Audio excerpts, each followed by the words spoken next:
नमस्कार दोस्तों, मैं गौरव एक बार फिर से आप सबका स्वागत करता हूं आपके अपने परिवार स्वाध्याय जीवी में। दोस्तों मेरी तबीयत ख़राब है, मुझे फीवर आया हुआ है और लेकिन आपकी क्लास होना ज़रूरी था, इसलिए मैं आपकी क्लास ले रहा हूं। लेकिन मुझे 2-3 दिन से फीवर आया हुआ है और फीवर भी अच्छे से आया हुआ है, खांसी भी है, थोड़ा नज़ला भी हो गया है और साथ में फीवर भी आया हुआ है, इसलिए थोड़ी सी एनर्जी कमी होगी। उम्मीद करूँगा कि आप लोग सपोर्ट करोगे, आप लोग अच्छे से क्लास को लोगे और अपनी पढ़ाई करोगे, आप लोग हमारे साथ कोऑपरेट करोगे, सहयोग करोगे हमारा। दोस्तों जैसे कि आप लोग जानते हो कि ये क्लास होती है किस टाइम, ये क्लास होती है 8 PM पर। क्या होती है? 8 PM पर, शाम को 8 बजे रोज़ ये क्लास होती है। लेकिन कई दिन से पिछले नहीं हो पा रही थी क्योंकि किसी विशेष कारण की वजह से मुझे कहीं बाहर जाना पड़ा। और आज जब 2 दिन से मैं आया तो मुझे फीवर हो रखा है बहुत ज़्यादा। आज भी मेरी तबीयत थोड़ी ख़राब है, थोड़ी नहीं थोड़ी ठीक ठाक सी ख़राब है, लेकिन फिर भी मैं आपकी क्लास ले रहा हूँ क्योंकि आपकी क्लास लेना बहुत ज़रूरी है। वैसे भी मैं कई दिन से क्लास नहीं ले पा रहा था, 2 दिन से मैं यहीं पे था, लेकिन फीवर की वजह से मैं उठ भी नहीं पा रहा था। लेकिन आज थोड़ी सी हिम्मत की, उठा और आपकी क्लास ले रहा हूँ। तो उम्मीद करूँगा कि आप लोग कोऑपरेट करोगे। आप जानते हो कि हम इसमें जो हमारा जो श्रृंखला चली हुई है, वो श्रृंखला किसकी चली हुई है? रचनाओं की। क्या? रचनाओं की श्रृंखला चली हुई है। और अब तक हमने कितने कर लिए हैं? अब तक हमने जो किए हैं वो किए हैं आपके कहाँ तक? प्रेमचंद तक हमने कंप्लीट किए थे। लास्ट जो हमने पढ़ाया था वो था प्रेमचंद। क्या था? प्रेमचंद। गोदान गबन निर्मला कफन ईदगाह नमक का दरोगा सेवा सदन कायाकल्प शतरंज के खिलाड़ी मंगलसूत्र प्रेमाश्रम पूस की रात पंच परमेश्वर सप्त सरोज मान सरोवर गुल्ली डंडा वरदान सुजान भगत और प्रेम 25। किसकी है ये सारे के सारे प्रेमचंद की रचनाएं हैं, प्रेमचंद जी की रचनाएं हैं। अब हम देखते हैं अपना करंट टॉपिक जहां से हमें पढ़ना शुरू करना है। ठीक है, तो आइए शुरू करते हैं हमारा टॉपिक आज का। और हमारी रचनाओं को चला हुआ है, हम इसमें 100 रचनाएं कंप्लीट करेंगे क्योंकि मैंने कहा था आप लोगों को कि अगर आप लोगों के कमेंट आते हैं कि और ज़्यादा करानी है तो मैं और ज़्यादा कराऊंगा। लेकिन अगर आप लोग कमेंट नहीं करोगे, आप लोग सपोर्ट नहीं करोगे तो मैं रचनाओं को 100 तक रोक दूंगा। रचनाएं मतलब कभी 100 होंगे, 100 तक मैं इनको रोक दूंगा। लेकिन अगर आप लोग सपोर्ट करते हो तो मैं लगभग 200 के आसपास मैं रचनाएं करा दूंगा। लेकिन आप लोग नहीं बोल रहे हो तो कोई बात नहीं, मैं 100 तक रोक दूंगा क्योंकि इसमें मैंने बहुत सब कुछ करा दिया है, बहुत कुछ कराया है। अभी प्रेमचंद जी की रचनाएं देख रहे थे, कितनी सारी रचनाएं थी। इसी तरह बहुत सारी रचनाएं अगर इनको भी याद करोगे तो बहुत कुछ हो जाएगा। लेकिन जो नेक्स्ट टॉपिक हम लेंगे उसके बाद जब हम स्टार्टिंग से आएंगे तो फिर से मैं रचनाओं का एक क्लास और रखूँगा अच्छी सी। तो आइए शुरू करते हैं आपका टॉपिक। दोस्तों मैं दोबारा से बोल रहा हूँ कि मुझे बहुत ज़्यादा फीवर हो रखा है, कई दिन से मेरी तबीयत ख़राब है। उम्मीद करता हूँ कि आप लोग मुझे सपोर्ट करोगे, आप लोग कोऑपरेट करोगे। ठीक है, बस थोड़ा सा फीवर है, नहीं बोला जा रहा है अच्छे से, उसको आप समझोगे। चलिए शुरू करते हैं आपका आज का टॉपिक। डॉक्टर कैलाश वाजपेयी की रचना का नाम क्या है? डॉक्टर कैलाश वाजपेयी की रचना है हवा में हस्ताक्षर। क्या? हवा में हस्ताक्षर। अब याद कैसे करोगे? अगर मैं बात करूं डॉक्टर कैलाश वाजपेयी, डॉक्टर कैलाश पर कौन रहते हैं? कैलाश पर शिव रहते हैं। कौन रहते हैं? शिव रहते हैं। और वो हवा में रहते हैं। कहाँ पर? हवा में। कैलाश इतना ऊंचा है कि हम लोगों के मुकाबले वो हवा में है। कहाँ पे? हवा में। तो याद कर सकते हो डॉक्टर कैलाश वाजपेयी की जो रचना है उसका नाम है हवा में हस्ताक्षर। क्या है? हवा में हस्ताक्षर। यशपाल को देख लेते हैं। यशपाल जो है सच्चा झूठा। क्या होगा? सच्चा झूठा हो जाएगा। क्या हो जाएगा? सच्चा झूठा। दादा कामरेड दिव्या मेरी तेरी उसकी बात। क्या? दिव्या और तेरी मेरी उसकी बात किसकी है? ये यशपाल की है। किसकी है? यशपाल की। देखिए अगर मैं कहूँ यशपाल, अगर मैं बात करूँ यशपाल किसी का नाम है, हम इसको याद कर सकते हैं कैसे? यशपाल किसी का नाम है। अगर हम सोचे कि यशपाल किसी का नाम है तो यशपाल कोई भी इंसान होगा, वो सच भी बोलता है और झूठ भी बोलता है। वहाँ से याद कर सकते हैं कि यश पाने के लिए कोई सच भी बोलता है और झूठ भी बोलता है, लेकिन यश प्राप्त होना चाहिए ये सोचता है आज का इंसान। तो सच्चा झूठा आज के लिए, यश पाने के लिए लोग करते हैं दादा कामरेड। क्या? दादा कामरेड। अगर काम नहीं करोगे तो यश कैसे मिलेगा? दिव्या। क्या? अगर दिव्या की बजाय में से दिव्य कर ले, दिव्य, तो दिव्य क्या होता है? बहुत, मतलब ऐसा ही एक तरह से मान सकते हैं हम यश। क्या यह दिव्य स्वरूप है, ठीक है ना, इसका बहुत ज़्यादा यश है। मेरी तेरी उसकी बात, मेरी तेरी उसकी बात। भाई यशपाल जो होगा उसने यश पाने के लिए मेरी तेरी उसकी सबकी बात की है। क्या की है? सबकी बात की है। तो क्या हो गया? सच्चा झूठा, दादा कामरेड, दिव्या और मेरी तेरी उसकी बात। क्या? मेरी तेरी उसकी बात, ठीक है ना।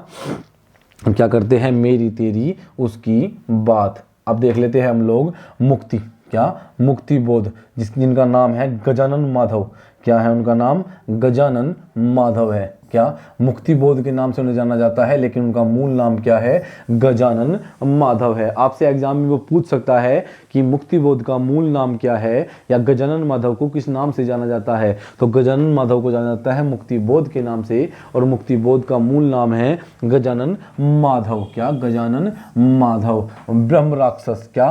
ब्रह्म राक्षस। चांद का मुंह टेढ़ा, शास्त्र, सतह से उठता आदमी, भूरी भूरी खाक, नए साहित्य का सौंदर्य, काट का सपना, अंधेरे में इतिहास और संस्कृति, अंधेरे में इतिहास और संस्कृति, एक साहित्य की डायरी और धूल। क्या हो गया? धूल। कैसे याद कैसे करोगे भाई? ब्रह्म राक्षस, तो जो राक्षस होता है वो हमेशा मुक्त होना चाहता है, अपनी योनि से मुक्त होना चाहता है। तो मुक्ति बोध की रचना का नाम है ब्रह्म राक्षस।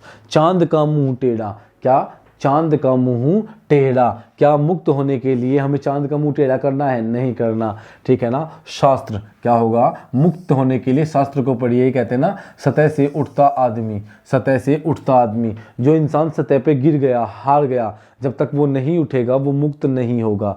क्या नहीं होगा? मुक्त नहीं होगा। भूरी भूरी खाक। क्या? भूरी भूरी खाक। देखिए खाक, अगर कोई इंसान वही है कि गिर गया, हार गया, तो वो खाक में मिल जाएगा, मुक्त नहीं हो पाएगा। नए साहित्य का सौंदर्य, नए साहित्य का सौंदर्य। अब देखिए, जो साहित्य है वो एक सुंदर होता है, बिल्कुल सही। साहित्य चाहे कितनी अच्छी होती है, जिन्हें पढ़ के हमें ऐसा एहसास होता है कि हम मुक्त हो गए। क्या हो गए? मुक्त हो गए।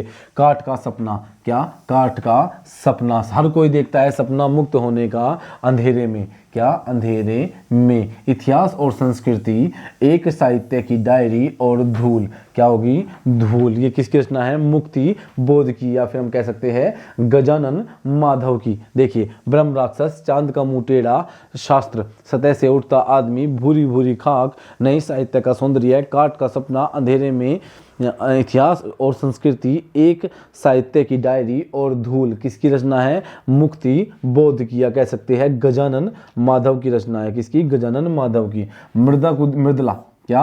मृदुला। क्या देखते हैं? मृदुला। क्या देख लेते हैं? मृदुला को देख लेते हैं। मृदुला, मृदुला की होती है मिलजुल मन। क्या? मिलजुल मन। और विषात, या बिसात होगा, ये बिसात होगा। क्या होगा? बिसात। और कट गुलाब। क्या होगा? कट गुलाब। इनकी महत्वपूर्ण रचनाएं हैं मृदुला की। मृदुला की जो महत्वपूर्ण रचनाएं हैं वो है मिलजुल मन, बिसात और कट गुलाब। कौन सी? कट गुलाब। आज थोड़ी सी तबीयत खराब है, बोला नहीं जा रहा है अच्छे से, इसलिए मैं पहले सॉरी आप लोगों को बोल चुका हूँ। मृदुला। उम्मीद करता हूँ कि आप लोग सपोर्ट करोगे, इस बात को समझोगे कि बीमार होने के बावजूद भी आपके लिए क्लास ली जा रही है। मृदुला, मृदुला की बात करते हैं तो मृदुला की रचना का नाम है मिलजुल मन। मैं से मृदुला और मैं से मिलजुल मन। क्या होगा? मिलजुल मन। बिसात और कट गुलाब। क्या होगा? कट गुलाब होगा। क्या होगा? कट गुलाब हो जाएगा। राजेश अवस्थी। राजेश अवस्थी। राजेश अवस्थी की रचना को देख लेते हैं। राजेश अवस्थी की रचनाएं कौन सी है? कादम्बिनी। कौन सी? राजेश अवस्थी की जो रचनाएं हैं वो एक है, नंबर 1 पर है कादम्बिनी। नव भारत साप्ताहिक हिंदुस्तान। नव भारत साप्ताहिक हिंदुस्तान। क्या होगा? नव भारत और साप्ताहिक हिंदुस्तान, ठीक है ना। राजेश अवस्थी की रचना का नाम क्या है? कादम्बिनी। क्या होगा? कादम्बिनी। नव भारत और साप्ताहिक हिंदुस्तान। कौन सी होगी? साप्ताहिक हिंदुस्तान। राजेश अवस्थी की रचना का नाम क्या है? कादम्बिनी, नव भारत और साप्ताहिक हिंदुस्तान। नव भारत और साप्ताहिक हिंदुस्तान अलग अलग है। देखिए, कादम्बिनी एक रचना है, नव भारत एक रचना है, और साप्ताहिक हिंदुस्तान एक रचना है। क्या? साप्ताहिक हिंदुस्तान एक रचना है। देखिए, निर्मल की रचना का नाम क्या है? निर्मल की रचना का नाम है काला पानी। क्या होगा? काला पानी। चीड़ों पर चांदनी और परिंदे। क्या होगा? निर्मल की रचना का नाम क्या है? काला पानी। काला पानी, चीड़ों पर चांदनी और परिंदे। क्या होगा? परिंदे हो जाएगा। याद कैसे करेंगे, देखिए निर्मल की बात करता हूँ तो निर्मल जो होगा अर्थात साफ, निर्मल का मतलब यह बहुत साफ है, क्लीन है। तो काला पानी, अगर कोई काले पानी में गिर गया तो ये तो कंफर्म है कि वो साफ नहीं होगा, क्लीन नहीं होगा, निर्मल नहीं रह जाएगा। चिड़ों पर चांदनी, क्या होगा, चिड़ों पर चांदनी और परिंदे क्या होते हैं, परिंदे कितने निर्मल होते हैं ना, जो पक्षी होते हैं, चिड़िया होती है, कितने निर्मल होते हैं, कितने कोमल होते हैं, ये कहते हैं ना कि बहुत निर्मल है ये तो काला पानी, चिड़ों पर चांदनी और परिंदे क्या होगा, परिंदे क्या होगा, परिंदे हो जाएगा। गोरखनाथ की देख लेते हैं, गुरु गोरखनाथ की रचना। गुरु गोरखनाथ की रचना कौन कौन सी है ये हम लोग अच्छे से देख लेते हैं। गुरु गोरखनाथ, तो गुरु गोरखनाथ की रचना का नाम है शब्दी पद प्राण संकली, शब्दी पद प्राण संकली, शिष्या दामन, क्या, शिष्या दर्शन, सॉरी शिष्या दर्शन, प्राण संकली, प्राण संकली, सप्तवार ज्ञान तिलक, सप्तवार ज्ञान तिलक, आत्मबोध, ये क्या होगा, ये हो जाएगा आत्मबोध।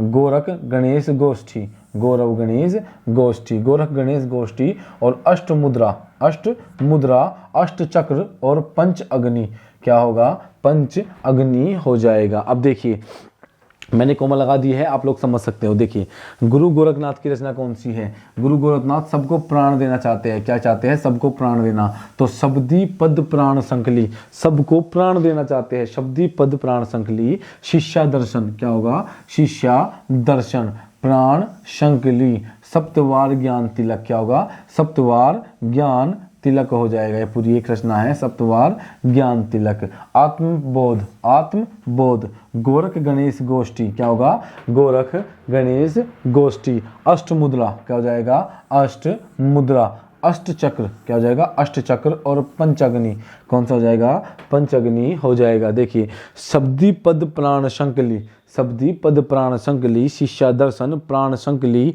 सप्तवार ज्ञान तिलक, आत्मबोध, गोरख गणेश गोष्ठी, अष्टमुद्रा, अष्टचक्र और अगली है पंचअग्नि, कौन सी हो जाएगी, पंचअग्नि। गुरु गोरखनाथ की ये रचना हो जाती है, किसकी, गुरु गोरखनाथ की रचना हो जाती है। तो आज हमने आपके पूरे 50 तो कंप्लीट यहाँ पे कर लिए हैं, क्या कर लिया है, पूरा 50 हमने कंप्लीट कर लिए हैं।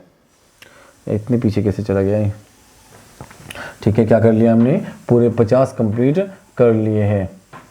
क्या किया हमने, पूरे 50 तो कंप्लीट आज हमारे हो गए हैं।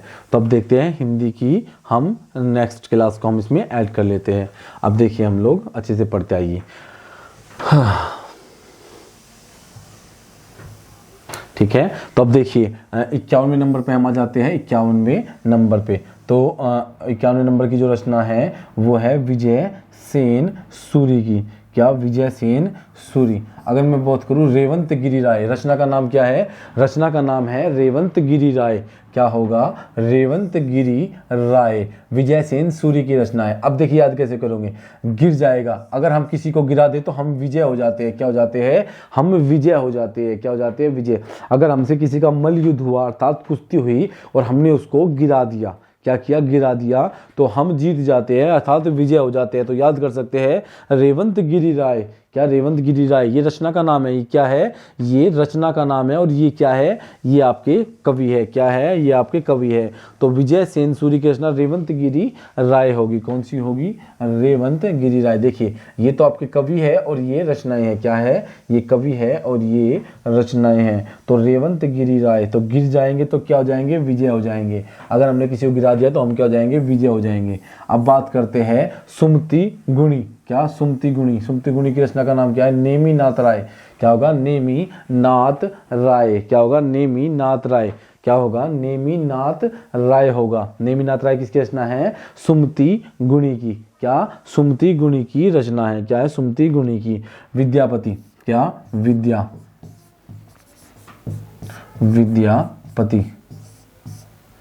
पता नहीं यार क्या हो रहा है,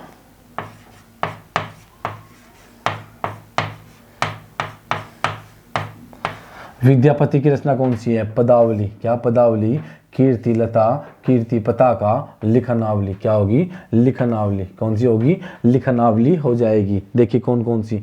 विद्यापति की रचना को देख लेते हैं। विद्यापति की रचना का नाम क्या है? विद्यापति की रचना है पदावली। क्या होगी? विद्यापति की रचना है पदावली। कीर्ति लता व कीर्ति पताका लिखनावली किसकी होगी? विद्यापति की होगी। कौन सी होगी? विद्यापति की रचनाओं के नाम है पदावली, कीर्ति लता, कीर्ति पताका और लिखनावली विद्यापति की रचनाएं हैं। अमीर खुसरो, अमीर खुसरो क्या होगा? अमीर खुसरो। क्या हो जाएगा? अमीर खुसरो। ये अमीर गलत लिखा हुआ है, अमीर खुसरो ये लिखा जाएगा। अमीर खुसरो क्या हो जाएगा? अमीर खुसरो। अमीर खुसरो की रचना का नाम क्या है? खलिक बारी। क्या होगा? खलिक बारी, मुखरिया, गजल, दो सखुने। क्या होगा? दो सखुने। अमीर खुसरो की रचना का नाम क्या है? खलिक बारी। क्या है? खलिक बारी, मुखरिया, गजल, दो सखुने। क्या? दो सखुने। क्या होगा? दो सखुने। खलिक बारी। देखिए अमीर है, वो बहुत ज़्यादा अमीर है, जिसका नाम ही अमीर है। तो अमीर का मतलब क्या होगा? अमीर का मतलब है कि वो बहुत खुश है। क्या है? खुश। खुसरो से याद कर सकते हैं कि खुश है। मुखरिया। क्या? मुखरिया। गजल। गजल का की शुरुआत किसने की? अमीर खुसरो ने, सब जानते हैं। और दो सखुने। क्या होगा? दो सखुने हो जाएगा। क्या हो जाएगा? दो सखुने हो जाएगा। रेदास की रचना देख लेते हैं। रेदास की रचना का नाम क्या है? बानी है। क्या है? बानी। क्या है? रेदास की रचना का नाम क्या है? रेदास की रचना का नाम है बानी। क्या है? रेदास की रचना का नाम क्या है? रेदास की रचना का नाम है बानी। क्या है? बानी है। दोस्तों मुझसे बोला नहीं जा रहा है, बहुत दिक्कत हो रही है, बार बार मुझे खांसी आ रही है और बहुत ज़्यादा दिक्कत मुझे हो रही है। लेकिन आप लोग पढ़ाई पर ध्यान दीजिए। अगर आज एनर्जी नहीं है, मुझे पता है, बिल्कुल आंखें बार बार बंद हो रही है, दिक्कत मुझे हो रही है, लेकिन आपकी क्लास चल रही है, आप लोग पढ़ाई पर ध्यान दीजिए अच्छे से। तो रेदास, रेदास की रचना का नाम क्या है? बानी। क्या है? रेदास की रचना का नाम क्या है? बानी है। बानी किसकी रचना है? रेदास की। शंकर वो सारंगधर। क्या होगा? सारंगधर। आपने बचपन में सांग देखा होगा। जो भी लोग गांव से जुड़े हुए होंगे उन्होंने सांग जरूर देखा होगा। क्या? सांग। सांग जरूर देखा होगा। या कहते हैं जब लड़ाई हो जाती है तब हम कहते हैं कि सांग भरेगा के, ये कहते हैं ना कि सांग भरेगा के। या बचपन में देखे होंगे तो एक तरह से एक नाटक होता था। एक उसमें सभी सभी आदमी भाग लेते थे और वही औरतों के किरदार भी निभाते थे। अक्सर गांव में होता था ये पहले टाइम में, अब तो बंद हो गया है। पहले सांग बहुत ज़्यादा होता था। अगर कहीं पे लड़ाई होती है तो किसी को कुछ कहा तो हमीर रासो, तो हम क्या कहते हैं? कर रहा है, सांग भरेगा क्या, ये कहते हैं ना कि सांग भरेगा क्या। तो वहां से याद कर सकते हैं हमीर रासो। हमीर करते ना, हुंकारा देना होता है। जब कहानी सुनते हैं बोलते हैं ना हुंकारा दे ले, तो वहां से याद कर सकते हैं हमीर रासो अर्थात शांगधर की रचना। मैंने तो ऐसे ही याद की हुई है, कि मैं जानता हूँ जब भी ये आता है हमीर रासो तो मुझे एकदम से याद आता है हुंकारा, कि हुंकारा भरा तो जब लड़ाई होती है कहते हैं सांग भरेगा क्या। क्या हो गया? शांगधर की रचना का नाम क्या है? हमीर रासो है। नरपति। क्या? नरपति। अब देखिए बीसल देव रासो। बीसल देव रासो। बीसल देव रासो ये नाथ संप्रदाय से जुड़े हुए जितने भी ये रासो साहित्य है, ये सारे रासो साहित्य है जो नाथ संप्रदाय से कहीं ना कहीं, नाथ अलग है, ये आपके सारे जैन जो जैन ऋषि है वो उनकी रचनाएं है ये, इसलिए इनमें रासो रासो आया हुआ है। बीसल देव रासो। क्या? बीसल। अब देखिए बीसल देव, बीसल देव, बीसल पढ़ने से हमें 20 का अनुभव नहीं होता कि 20, जहाँ पे 20 देव होंगे, 20 देव होंगे वहां पर नरपति ही काम आएगा। हम जैसे साधारण मनुष्य तो काम नहीं आएंगे। नरपति का मतलब नरों का राजा अर्थात राजा। क्या होगा? राजा। भाई नरपति अर्थात नरों का राजा। अब देखिए रचना क्या है? बीसल देव रासो। क्या? बीसल देव।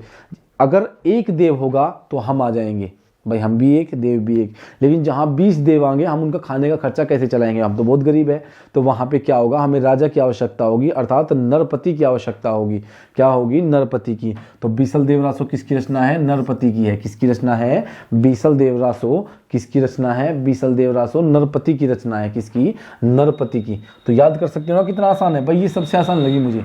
जब भी बीसल देव अर्थात 20 देव, क्या होगा? 20 देव आएंगे तो उनका रहने का खाने का कोई आम आदमी तो नहीं उठा सकता, वैसे तो वो देव है तो वैसे भी आम आदमी नहीं उठा पाएगा इतना खर्चा। और बीसल देव है अर्थात 20 देव है तो भी नहीं आम आदमी कर पाएगा, फिर तो मर ही जाएगा आम आदमी। तो वहाँ पे हम किसके पास जाएंगे, नरपति के अर्थात राजा के पास। तो नरपति की रचना क्या है, बीसल देव रासो। गुरु ग्रंथ साहिब किसकी रचना है, गुरु ग्रंथ साहिब। अब गुरु ग्रंथ साहिब आप साहिब से याद कर सकते हो, कहाँ पे कहते हैं ग्रंथ। अगर बात करूं मैं ग्रंथ की, तो ग्रंथ का नाम कहाँ पे लिया जाता है, ग्रंथ कहा जाता है हमारे हिंदू धर्म में या फिर सिख धर्म में गुरु। और गुरु को बहुत ज्यादा महत्वता कहाँ पे दी गई है, सिख धर्म में। तो सिख धर्म के प्रथम गुरु का नाम क्या है, गुरु नानक देव। गुरु नानक देव की रचना का नाम क्या है, गुरु ग्रंथ साहिब। क्या होगा, गुरु ग्रंथ साहिब है। क्या है, गुरु ग्रंथ साहिब। अब देखते हैं हम सुंदर दास की रचना। क्या देखते हैं, सुंदर दास की रचना को हम लोग देख लेते हैं। अब सुंदर दास की देखिए, सुंदर विलाप, जिसके नाम में ही सुंदर आया हुआ है उसकी रचना में भी सुंदर है। क्या होगा, सुंदर विलाप है। सुंदर ग्रंथावली, क्या होगा, सुंदर ग्रंथावली।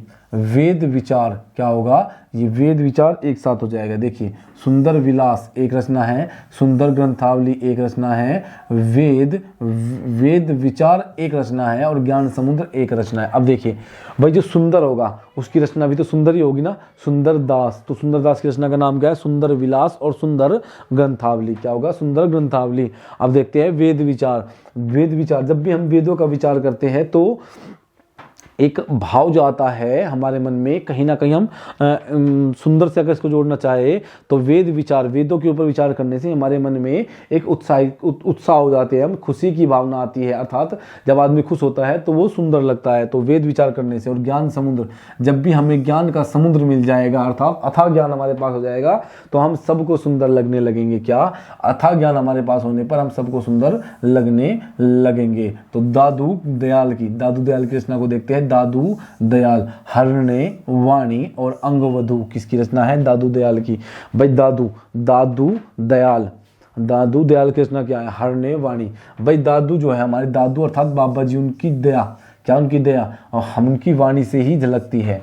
ये होता ना, हमारे जो दादू है अर्थात दादू दयाल। देखिए, दादू की बात करता हूँ, दादू किसे बोलते हैं, जो हमारे बाबा जी होते हैं, पापा के भी पापा, पिताजी के पिताजी, दादू होते हैं ना हमारे। तो दादू दयाल। अब देखिए, जो दादू होती है उनकी जो दया है वो उनकी वाणी से भी झलकती है। क्या, वाणी से।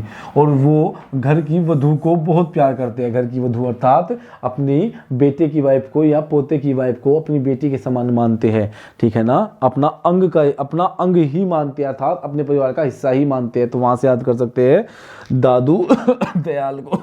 दादू दयाल की रचना का नाम क्या है, हरणे वाणी और अंगवधु। क्या, हरणे वाणी और अंगवधु। अब्दुल रहीम खाने खाना। अब्दुल रहीम खाने खाना ये कौन है, अकबर के दरबार में अकबर के दत्तक पुत्र थे ये। क्या, दत्तक पुत्र नहीं थे, शायद दत्तक पुत्र तो किसी और को कहा जाता है अकबर के, लेकिन मैं बताता हूँ अब्दुल रहीम खाने खाना कौन है। तो अब्दुल रहीम खाने खाना बैरम खां के बेटे हैं। किसके, बैरम, किसके बेटे हैं ये, बैरम खां के बेटे हैं। अकबर का संरक्षण जिसने किया था वो बैरम खां, उनके बेटे हैं अब्दुल रहीम खाने खाना। क्या हो गए, अब्दुल रहीम खाने खाना अकबर के दरबार में एक प्रतिष्ठित कवि थे ये। क्या, अकबर के 9 रत्नों में से एक रत्न थे ये, अब्दुल रहीम खाने खाना। किसमें, अकबर के रत्नों में से रत्न थे अब्दुल रहीम खाने खाना। बैरम खां के बेटे थे, बैरम खां जो अकबर के संरक्षक थे, उसके बेटे का नाम क्या है, अब्दुल रहीम खाने खाना। इनकी रचना है रहीम दोहावली, बरवे रामायण, नायिका भेद, रस पंचाध्यायी, नगर शोभा और श्रृंगार सोरठा। किसकी रचना है, रहीम। इनका नाम क्या है, रहीम। क्या है, रहीम इनका नाम है। और अकबर ने इन्हें उपाधि दी थी खाने खाना की। क्या, अकबर ने इन्हें खाने खाना की उपाधि दी थी। तो अब्दुल रहीम खाने खाना की रचना है रहीम दोहावली, बरवे रामायण, बरवे नायिका भेद, रस पंचाध्यायी, रस नगर शोभा और श्रृंगार सोरठा। किसकी है, आपकी अब्दुल रहीम खाने खाना की रचना है। किसकी, अब्दुल रहीम खाने खाना की। दोस्तों मैं सच में दिल से सॉरी बोल रहा हूँ, क्योंकि मेरे से सच में नहीं बोला जा रहा है, बहुत दिक्कत मुझे हो रही है अभी के टाइम। लेकिन आप लोगों से जितना प्यार है उसे तो आपको दिखाना ही होगा। आप लोग पढ़ा हमसे दूर दूर जाते हो, लेकिन हम लोग आपसे दूर नहीं जा सकते। हम अपना काम तो पूरा करेंगे ही, जो हमने कर्तव्य उठाया है। आगे आपकी मर्जी है। हम उम्मीद करते हैं कि आप लोग हमें अच्छे से सपोर्ट करोगे। देखिए, केदारनाथ सिंह की रचना का नाम क्या है, कल्पना, छायावाद, उत्तर कबीर। देखिए, केदारनाथ सिंह, केदार भगवान जो केदारनाथ है, केदारनाथ जो मंदिर है वहाँ पर जाने की कल्पना कौन नहीं करता। बहुत सारे लोग वहाँ जाने की कल्पना करते हैं लेकिन नहीं जा पाते। छायावाद, क्या छायावाद। अब जो केदारनाथ भगवान है वहाँ पर हर टाइम छाया ही तो रहती है, क्या, क्योंकि बर्फबारी होती रहती है। उत्तर कबीर, क्या, उत्तर कबीर। तो केदारनाथ भगवान कहाँ है? भारत के उत्तर में ही तो है। केदारनाथ भगवान भारत के उत्तर में है। देखिए भारत के उत्तर में क्या है? भारत के उत्तर में है आपका जम्मू कश्मीर, और यहाँ पे है क्या? यूपी, और यूपी के यहाँ पे क्या था? उत्तराखंड। और उत्तराखंड के उत्तरी भाग में ही क्या है? केदारनाथ है। क्या है? केदारनाथ भगवान है। तो केदारनाथ भगवान का मंदिर है, ठीक है ना। तो केदारनाथ सिंह को याद कर सकते हैं। केदारनाथ से कल्पना करना हर कोई इंसान चाहता है कि वो केदारनाथ घूम के आए, केदारनाथ भगवान के दर्शन करके आए। छायावाद, और उत्तर में ही तो है केदारनाथ को, उत्तर कबीर केदारनाथ भगवान की, केदारनाथ की रचना है। राम विलास शर्मा, क्या होगा? राम विलास शर्मा की रचनाओं के नाम है निराला की साहित्य साधना, भारत में भाषा परिवार, प्रेमचंद और उनका युग, भारतीय साहित्य की भूमिका, भारतीय साहित्य की भूमिका, और आस्था और सौंदर्य। क्या हो गए? आस्था और सौंदर्य। राम विलास शर्मा, क्या होगा? विलास शर्मा, राम विलास शर्मा। आप लोग जानते हो कि राम भगवान कभी भी विलास में नहीं डूब सकते थे, तो यह कहना बहुत निराला सी बात है। तो निराला की साहित्य साधना। अब साधना किसकी करते हैं हम? भगवान की। और राम क्या है? राम आपके भगवान ही तो थे। राम जो है श्री रामचंद्र आपके भगवान हैं, तो भगवान की रचना करते हैं निराला की साहित्य साधना। साधना करते हैं निराला की साहित्य साधना। निराला की साहित्य साधना, भारत में भाषा परिवार, प्रेमचंद और उनका युग, भारतीय साहित्य की भूमिका, और आस्था और सौंदर्य। क्या? आस्था और सौंदर्य। निराला की साहित्य साधना, भारत में भाषा परिवार, प्रेमचंद और उनका युग, भारतीय साहित्य की भूमिका, और आस्था और सौंदर्य। क्या होंगी? आस्था और सौंदर्य। क्या हो जाएगी? आस्था और सौंदर्य हो जाएगी। दोस्तों बहुत दिक्कत हो रही है, सच में मन कर रहा है कि लेट जाऊं एक बार, बहुत बुरी हालत हो रखी है आज तो। इला चंद्र जोशी, इला चंद्र जोशी, इला चंद्र जोशी की रचनाओं के नाम देखिए। इला चंद्र जोशी की रचनाओं के नाम कौन कौन से हैं? ये है आपके पर्दों की रानी, जिप्सी, सन्यासी, मुक्तिपथ, आहुति। आहुति क्या होगा? ये आहुति होगा। आहुति, धूप रेखा, और मानी माला। क्या? मानी माला। क्या होगा? मानी माला हो जाएगा। इला चंद्र जोशी की रचना कौन सी है? इला चंद्र जोशी की रचना है आपका कौन सी? प्रेम, पर्दों की रानी, जिप्सी, सन्यासी, पर्दों की रानी, जिप्सी, सन्यासी, मुक्तिपथ, आहुति, धूप रेखा, और मानी माला। किसकी है? इला चंद्र जोशी की है। पर्दों की रानी, क्या? पर्दों की रानी, जिप्सी, सन्यासी, मुक्तिपथ, आहुति, धूप रेखा, क्या? धूप रेखा, और मानी माला। क्या होगा? मानी माला। एक बार फिर से बोल देता हूं मैं। पर्दों की रानी, जिप्सी, सन्यासी, मुक्तिपथ, आहुति, धूप रेखा, और मानी माला। क्या? मानी माला। अब देखते हैं 65वां, अमृतलाल नागर की रचना। अमृतलाल नागर की कौन कौन सी रचनाएं हैं? तो अमृतलाल नागर की रचनाएं हैं आपकी सुहाग के नुपुर, सुहाग के नुपुर, शतरंज की मोहरे, नाचो बहुत गोपाल, अमृत और विष, और भूख। क्या होगी? भूख। देखिए इनकी प्रमुख रचनाएं हैं। सुहाग के नुपुर किसकी रचना है? सुहाग के नुपुर अमृतलाल नागर की है। क्या? सुहाग के नुपुर किसकी रचना है? अमृतलाल नागर की है। शतरंज की मोहरे, नाचो बहुत गोपाल, अमृत और विष। क्या होगा? अमृत और विष। अमृत और विष, और भूख। क्या हो गया? भूख। अमृतलाल नागर की रचना कौन कौन सी है? सुहाग के नुपुर, सुहाग के नुपुर अमृतलाल नागर की है। शतरंज की मोहरे, अमृतलाल नागर की रचना है। नाचो बहुत गोपाल, अमृतलाल नागर की रचना है। अमृत और विष, अमृत तो आया हुआ है, अमृत और विष किसकी रचना है? अमृतलाल नागर की। भूख अमृतलाल नागर की रचनाएं हैं। फणीश्वर रेणु, इन्हें आंचलिक उपन्यासकार भी कहा जाता है। नोट करके लिख लेना कि फणीश्वर रेणु को आंचलिक उपन्यासकार भी कहा जाता है। क्या कहा जाता है? आंचलिक उपन्यासकार भी कहा जाता है। फणीश्वर रेणु की रचना है मेला, आंचल, जुलूस, लाल पान की बेगम, पंच लाइट, मारे गए गुलफाम, तीसरी कसम, अच्छे आदमी, एक आदिम, रात्रि की महक, और नैना जोगनी। नैना जोगनी। क्या होगा? नैना जोगनी। दोस्तों आज के लिए हम इतने रखेंगे। 66 आपकी रचनाएं कंप्लीट हो चुकी है, एक क्लास और आपकी 100 की 100 रचनाएं कंप्लीट हो जाएगी। अगर आपने पुरानी क्लासें नहीं ली है तो ऊपर आई बटन दिया हुआ है और आई बटन में आपको क्लासों के लिंक मिल जाएंगे, आप लोग वहां से क्लास ले सकते हैं। जाइए और आई बटन पर जाइए और क्लिक करिए, आपको पुरानी क्लासें मिल जाएगी। या फिर आप देख सकते हैं जाके डायरेक्ट प्ले लिस्ट से। अगर आप चैनल पर नए हैं तो चैनल को सब्सक्राइब करें, लाइक करें, शेयर करें, ज़्यादा से ज़्यादा लोगों तक चैनल वीडियो पहुंचनी चाहिए। जो पढ़ाई करना चाहते हैं वहां तक वीडियो पहुंचनी चाहिए, ये आपका कर्तव्य है। तो आज के लिए हम इतना ही रखेंगे दोस्तों, धन्यवाद। अगर वीडियो नहीं लिया आपने कोई भी पुरानी तो ऊपर आई बटन में क्लिक लिंक दिया है, आप लोग देख सकते हैं। धन्यवाद दोस्तों।